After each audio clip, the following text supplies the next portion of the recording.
आइए चलते हैं खाटू श्याम जी की यात्रा कराते हैं हम आपको। और खाटू श्याम जी की यात्रा करते करते श्रीमद् भागवत कथा का आनंद लेंगे। तो चलते हैं इस प्यारे से सफ़र पर। हमारी खाटू श्याम यात्रा की कुछ झलकियाँ। जय श्री श्याम भक्तों, जय श्री श्याम। तो डर के बोले महाराज मनवो वयम तब निर्देश कारेण, हम तो आपकी आज्ञा का पालन करने वाले मनु लोग हैं महाराज। अब तो जो भी आता है वो पहले ही अपना परिचय दे देता है, बाद में स्तुति करता है। प्रजापतियों ने कहा प्रजेसा वयम ते परेसा विसृष्टा, गंधर्वों ने कहा वयम विभोते नट नाट्य गायका, चारणों ने कहा हरे तवांग पंकजम भवाप वर्गमाश्रिता। सब अपना परिचय देते हुए भगवान का स्तवन कर रहे, पर सब स्तुति करके चले गए। भगवान के कोप में तनिक भी न्यूनता न दिखी। तब देवता सब सिर पकड़ के बैठ गए कि अब क्या करें।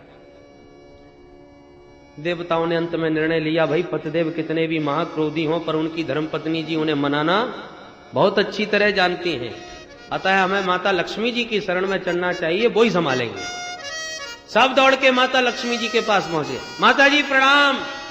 लक्ष्मी जी मुस्कुराई, आओ आओ, भाई देवताओं बड़े डरे हुए से मालूम पड़ रहे हो, क्या बात हो गई? बोले माता जी मत पूछिए, आज आपके स्वामी जी इतने लाल पीले क्रोध में भरे बैठे हैं, हमने तो आज तक इतना भयानक रूप कभी नहीं देखा। आप जल्दी से कैसे भी बने उनके कोप को शांत कीजिए। लक्ष्मी जी तो हंसने लगे, मेरे स्वामी जी को क्रोध हो ही नहीं सकता, वो तो परम शांत है। शांताकारं भुजगशयनं पद्मनाभं सुरेशम, परम शांत है, इसीलिए तो वो भगवान है। आजकल हम लोग भगवान बनने के लिए बहुत लालायित रहते हैं, आए दिन दो चार इसी ताक में रहते हैं कि लोग हमें भगवान मान लें। पर उन भगवानों से कहा जाए कि हमारे भगवान का स्वरूप देख लो, सर्प के ऊपर सो रहे हैं और फिर भी शांताकार, और आपको कदाचित बिस्तर में सोते समय एकदम सांप दिखे और दिखने के बाद गायब हो जाए। बोलो शांति के साथ सो सकते हो? दिखा था पर न जाने कहां भाग गया, किधर खिसक गया। तो शांताकारम रह सकते हो? तो सर्प देखने के बाद भी हम शांत नहीं बैठ सकते और भगवान बनने की चेष्टा करते हैं। और हमारे नारायण प्रभु तो शेष की सैया पर सो करके भी शांताकारम और भुजग शयनम, यही इसलिए तो वो भगवान है। लक्ष्मी जी से कहा माता जी चल के देखिए तो सही। अच्छा ठीक है चलती हूं। 16 श्रृंगार किए भगवती लक्ष्मी ने, स्वर्ण थाल में आरती सजाई, छम छम करती पधारी और नारायण के चरणों की आरती करते करते जैसी मुख पर आरती घुमाई, भगवान ने मुंह फाड़ के ऐसी जोर से दहाड़ लगाई, दैया मैया करके थाली फेंक के भागती नजर आई। हे भगवान कहां लाके खड़ा कर दिया, इतना भयंकर, मैंने अपना स्वामी का रूप इतना तो कभी न देखा न सुना। अदृष्ट्वा श्रुत पूर्वत्वात् सानोपे आय शंकिता, सशंकित भगवती लक्ष्मी तो थाली फेंक के भाग गई। अब तो देवताओं के होश उड़ गए, हे भगवान अब किसके पास जाए।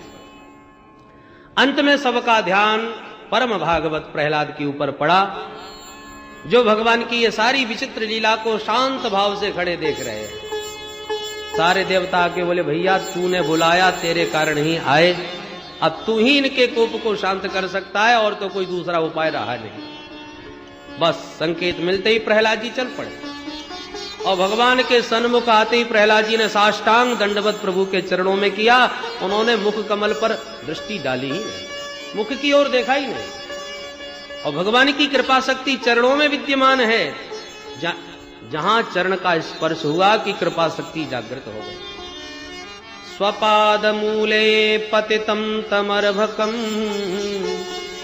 विलोक्य देवः कृपया परिप्लुतः, उत्थाप्य तस्नीष्ण ददात्कराम्बुजम्,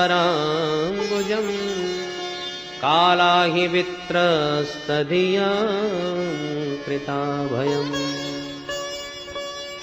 प्रभु ने जहां अपने चरणों में पड़े हुए पुत्र प्रहलाद को देखा, तुरंत खड़े हो गए और उत्थाप्य अपनी दोनों भुजाओं से प्रहलाद को उठाकर गोद में बैठा लिया। और ऐसा वात्सल्य प्रभु का उमड़ा, एक हाथ से बार बार सिर सहलाते हैं, इतना स्नेह जागृत हुआ कि अपनी जिह्वा से चाटने लगे।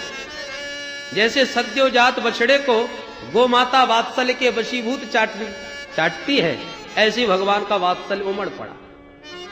भगवान कहते हैं प्रहलाद, तेरे अंग प्रत्यंग इतने सुकुमार हैं कि जो छूने में भी डर लगता है, और ऐसे सुकुमार शरीर पर उस दुष्ट क्रूर दैत्य ने कितना अत्याचार किया। यह अभूतपूर्व घटना है। किसी ने मेरा नाम लेने के कारण इतना भयंकर कष्ट उठाया हो, ऐसा आज तक कभी नहीं हुआ। तेरी रक्षा में आते समय मुझे ही विलंब हुआ है, और मेरे विलंब से आने के कारण तुझे इतना कष्ट उठाना पड़ा है, इसलिए बेटा मेरे अपराध को क्षमा करना। जो हाथ जोड़ करके प्रभु ने क्षमा मांगी, सारे देवता ये दृश्य देखकर अचंभित हो गए कि भक्तों को भगवान से क्षमा मांगते तो बहुत बार देखा, पर किसी भक्त से भगवान को क्षमा मांगते आज प्रथम बार देख रहे हैं। क्वेदम बपुः क्वच वयः सुकुमारमेतत् क्वैता प्रमत्त कृत दारुणयातनास्ते आलोचितोऽय विषयोऽयमभूतपूर्व क्षन्तव्यमंग यदि मे समये विलंबः।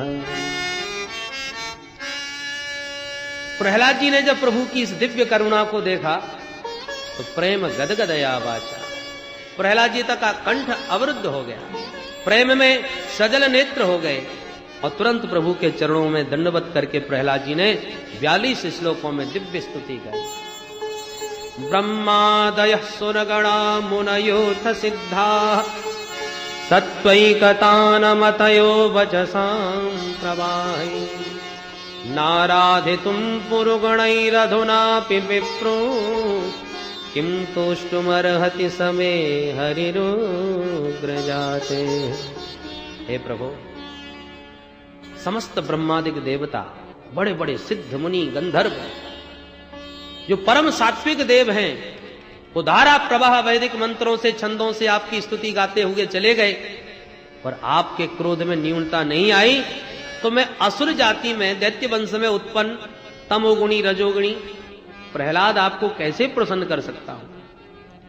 पर एक ही मन में आशा है कि भक्त्या तुतोष भगवान गजयूथ पाय। अरे गजेंद्र में कौन सी विद्या, कौन सी योग्यता, कौन सी उच्च जाति का संस्कार था, पर प्रीति पूर्वक एक पुष्पदल प्रदान किया तो आप दौड़े दौड़े चले आए।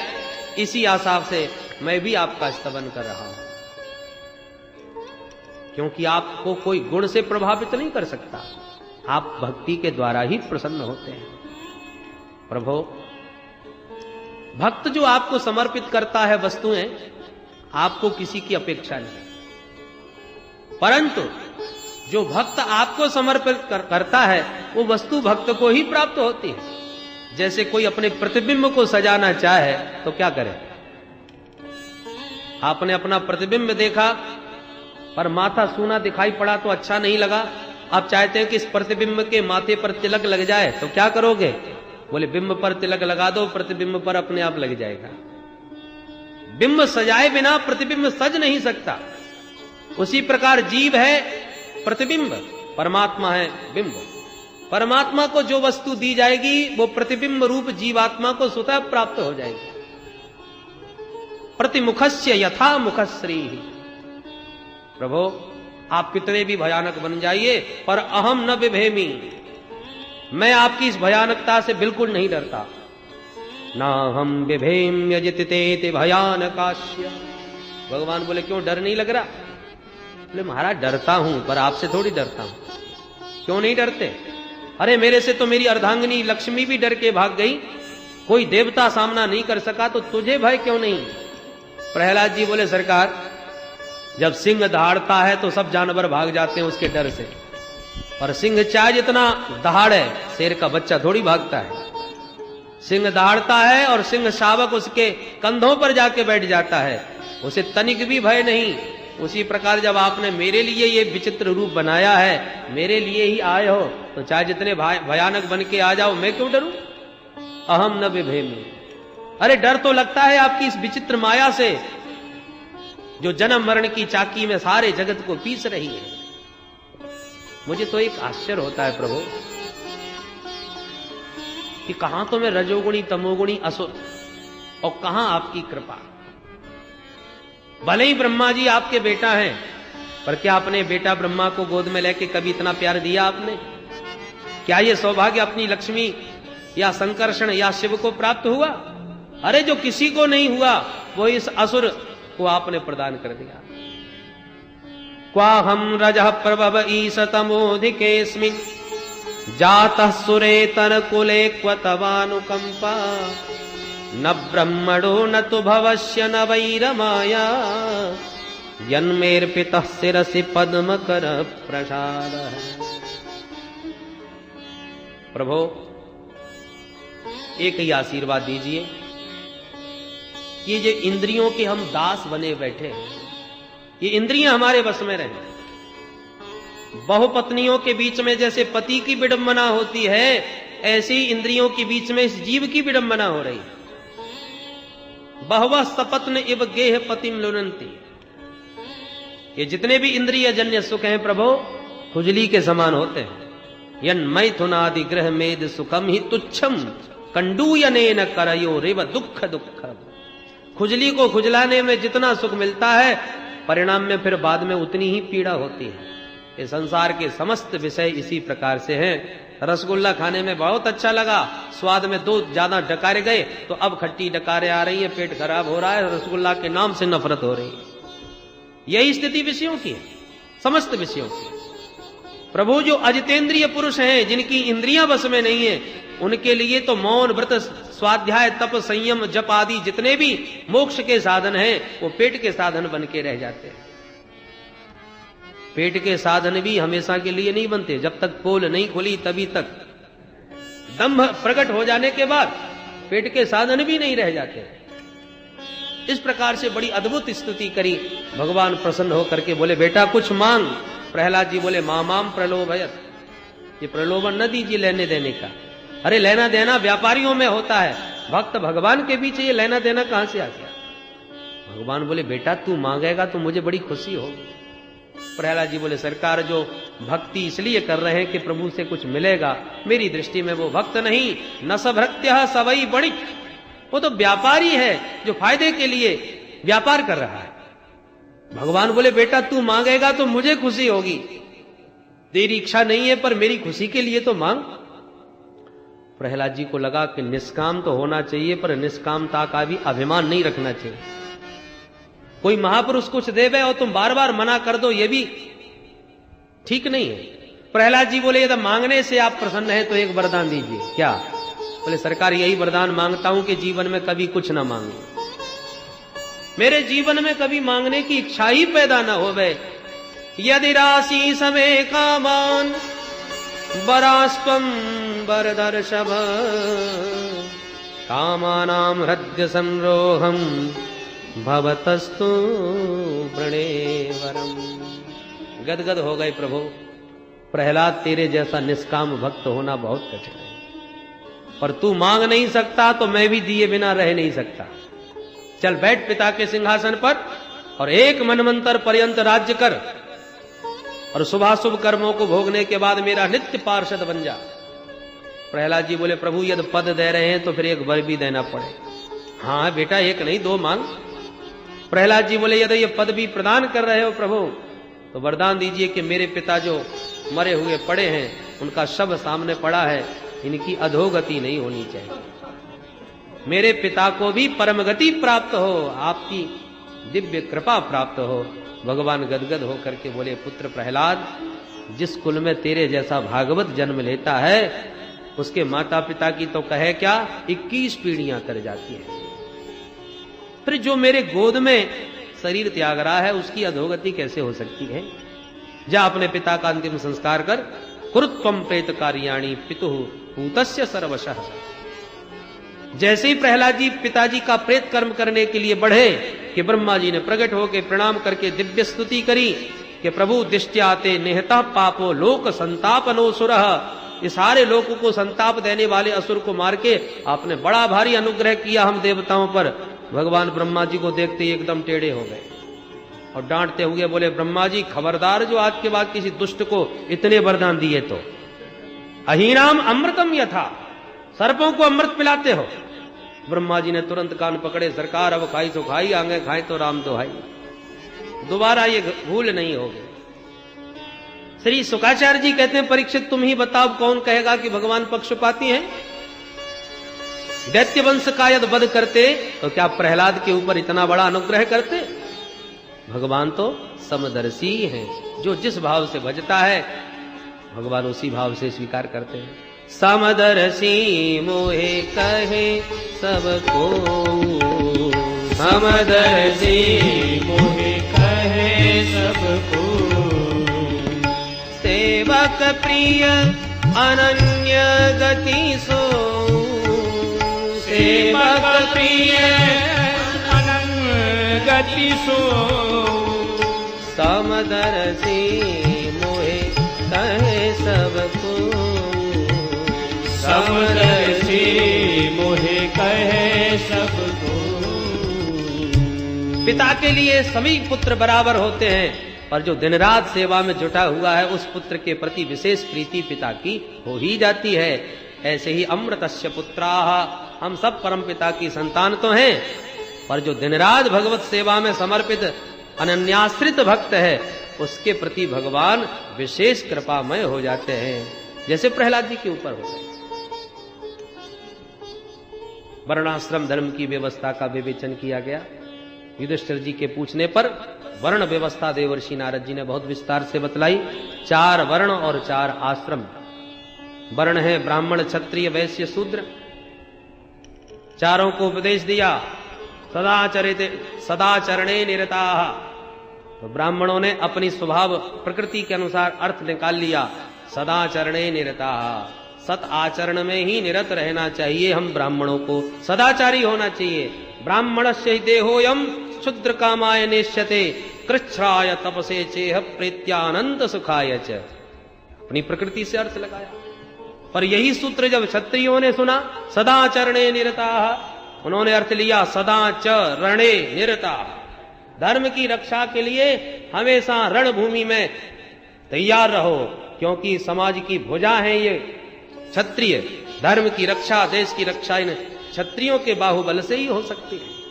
वैश्यों ने सुना तो अपनी प्रकृति के अनुसार अर्थ किया। सदाचरणे निरताः, सदाचरणे विचरणे। व्यापार के लिए एक जगह से व्यापार नहीं चलता, इधर से उधर परिभ्रमण करते रहो, दूर दूर तक अपने व्यापार का विस्तार करो। परंतु शूद्रों ने अपनी प्रकृति के अनुसार अर्थ किया सदाचरणे निरताः। दुजाति के चरणों की सेवा करके अपनी जीविका का निर्वहन करते हुए जीवन यापन करो। तो इस प्रकार से वर्ण व्यवस्था चातुर्वर्ण्यम मया सृष्टम गुण कर्म विभागशः, भगवान ने ये वर्ण व्यवस्था का विवेचन किया। और 4 ही आश्रम है, ब्रह्मचर्य, गृहस्थ, वानप्रस्थ और संन्यास। 25 वर्ष तक ब्रह्मचर्य का पालन करके फिर गुरुदेव की आज्ञा लेकर के गृहस्थ मार्ग का चयन करें। ऊपर से नीचे के ऊपर कभी ना आवे, नीचे से ऊपर की तरफ बढ़ता जावे। ब्रह्मचारी गृहस्थ बन सकता है, 50 वर्ष तक गृहस्थ जीवन का यापन करे। धर्म पूर्वक अर्थ का चयन करते हुए गृहस्थ जीवन का एक नियम है, धन कितना भी हो पर जितना अपने उपयोग में आवे उतने को ही अपना समझे। बाकी तो भगवान की संपत्ति है, वो जहां चाहां लगाना चाहे मालिक वो है, लगाए। यावत भ्रियेत जठरम तावत स्वस्थम ही देहिनाम, अधिकम यो भी मन्नेत सस्तेनो दंडमर्हति। अपने उपयोग से ज्यादा धन को जो अपना मानता है, अपना अधिकार समझता है, उस पर वो तो चोर है, दंड का भागी है। जो भगवान की संपत्ति पर अपना अधिकार मान रहा है, सबको खिला के खावे, ये गृहस्थ का धर्म है। और 50 वर्ष के बाद 51, 52 बन के संकेत मिलने लगते हैं। अब वानप्रस्थ बन जाओ, घर गृहस्थी से आसक्ति को निकालो, हटाओ। जितने में बुद्धि शुद्ध रहे उतना ही तप करे। ज्यादा तपस्या और शरीर को कष्ट देने से भी बुद्धि बिगड़ सकती है। इसलिए वानप्रस्थ में संयम नियम सब करे, बुद्धि शुद्ध बनी रहे। और जब अच्छी तरह अपने स्वरूप का बोध हो जाए तब संन्यास आश्रम को ग्रहण कर ले। संन्यास का मतलब शरीर मात्र परिग्रह। बाकी ये शरीर भी पंचायती धर्मशाला है, ये भी अपना नहीं है, इसको भी छोड़ करके खाली करके मकान अपने घर जाना है। ये ज्ञान ठीक से जैसे हो जाए वही सच्चा सन्यासी। दत्तात्रेय मुनि के दो गुरु विशेष हैं, मधुकार महासर्प, एक तो अजगर और एक मधुमक्खी। थोड़ा थोड़ा कण सबसे ग्रहण करके मधुमक्खी कितना शहद इकट्ठा करती है, परिणाम क्या होता है? जहां शहद का संग्रह देखा कि लोग शहद तोड़ के ले गए, तमाम मक्खियां मर गई। ऐसे ही संत यदि ज्यादा संग्रह करेगा तो कोई हाथ पैर तोड़ जाएगा, सारा माल भी ले जाएगा। इसलिए सन्यासी को संग्रह नहीं करना चाहिए। तो फिर खाएगा क्या? बोले उसके लिए अजगर गुरु बनाया। कोई खाने पीने की चिंता नहीं करता, पर सबसे ज्यादा मोटा तगड़ा अजगर ही होता है। अजगर करे न चाकरी, पंछी करे न काम। जब भूख लगती है तो श्वास खींचता है और जो मुंह में आ जाता है वही पा लेता है। कभी कभी तो पूरा अज माने बकरा, और बकरे को भी जो साबुत निगल जाए उसका नाम अजगर। दत्तात्रेय मुनि कहते हैं मैंने भी यही सीखा। कभी कभी तो पूर्णमासी का भंडारा है, आज बैसाखी का भंडारा है, कई जगह आश्रमों में चल रहे हैं, तो एक दिन में 5-5 बार खीर मालपुआ के खूब सटाके लगाए, और फिर पता चला 5 दिन तक कहीं अन्न के दर्शन ही नहीं भाई। तो कभी 10 दिन के बाद में सूखे टिक्कर मिले 10 दिन पुराने, तो गंगा जी में गीला कर करके खाए। पर केवल जीवन के लिए, जीवन धारण के लिए भोजन चाहिए, स्वाद के लिए नहीं खाते। कभी श्रद्धा से मिले तो कभी अश्रद्धा से। श्रद्धया अपाहृतम क्वापि कदाचिन मान वर्जितम। कभी चुपचाप पंगत में बैठ गए भोजन करने, भूख लगी है इसलिए। तब तक किसी ने आके पूछा, हे बाबा पर्ची है, किस आश्रम से आया है? सो चुपचाप हाथ पकड़ के उठा दिया, चल भाग यहां से। कहां का पागल आके महात्माओं के बीच बैठ गया। तो उठ के चल दिए चुपचाप। फिर उसी को दया आ गई तो हाथ पकड़ के कहता, चल इधर बैठ। तो चुपचाप बैठ गए और जो खिलाया सो खा करके चुपचाप चले गए। ऐसे भी भोजन मिलता है। तो कभी कभी भंडारे में भोजन पाने चुपचाप बैठे थे कि पड़ोसी ने घूर के देखा और पहचान लिया, अरे ये तो महामुनि दत्तात्रेय हैं। सोई हल्ला मच गया, महामुनि दत्तात्रेय पधारे हैं। और फिर क्या था, बड़े बड़े सेठ साहूकार राजा महाराजा आरती उतारने लगे, चरण धो करके चरणामृत पीने लगे, महलों में ले गए, चकाचक मालपुआ खिलाए, सोने की थाली में भोजन आया, और फिर बढ़िया पलंग पर खर्राटे बजाए, चरण दबाए रहे। इस प्रकार से कभी बड़े ठाट के साथ भोजन मिलता है, खूब आरती पूजा होती है, तो कभी अपमान पूर्वक भी मिलता है। श्रद्धया पाहर्तम क्वापि कदाचित मान वर्जितम। और दोनों में हम समान रहते हैं। हमारी इच्छा कभी नहीं होती कि कोई हमारी जय जयकार ही बोले। इस प्रकार से जो अपने को भीतर, अपने को हर हाल में मस्त रखे, वो सन्यासी। दत्तात्रेय मुनि के द्वारा ये सन्यास धर्म की शिक्षा का उपदेश दिया। अष्टम स्कंद में मन मंत्रों की कथा है, और प्रत्येक मन मंत्र में भगवान के अवतार हुआ करते हैं। तो वैसे तो कथा हम नारायण श्रीमन्नारायण नारायण नारायण भजमन नारायण नारायण नारायण भजमन नारायण नारायण नारायण लक्ष्मी नारायण नारायण नारायण लक्ष्मी नारायण नारायण नारायण लक्ष्मी नारायण नारायण नारायण लक्ष्मी नारायण नारायण नारायण सत्यनारायण नारायण नारायण नारायण नारायण नारायण सत्यनारायण नारायण नारायण सत्यनारायण नारायण नारायण बद्री नारायण नारायण नारायण बद्री नारायण नारायण नारायण श्रीमन्नारायण नारायण नारायण श्रीमन्नारायण नारायण नारायण नारायण नारायण नारायण नारायण। वो लक्ष्मी नारायण भगवान की जय, भक्त वत्सल भगवान की जय, श्री नृसिंह भगवान की जय, गंगा मैया की जय जय श्री राधे। नमः पार्वती पतये हर हर महादेव। ना लगाई रे ओ मैंने रटना लगाई रे, श्री राधे तेरे नाम की मैंने रटना लगाई रे, श्री राधे तेरे नाम की मैंने रटना लगाई रे, राधे तेरे नाम की मैंने रटना लगाई रे, श्री राधे तेरे नाम की। मेरी पलकों में राधा मेरी अलकों में राधा, मेरी पलकों में राधा मेरी अलकों में राधा, मेरी पलकों में राधा मेरी अलकों में राधा, मेरी पलकों में राधा मेरी अलकों में राधा। मैंने मांग भराई रे ओ मैंने मांग भराई रे, राधे तेरे नाम की मैंने मांग भराई रे, श्री राधे तेरे नाम की।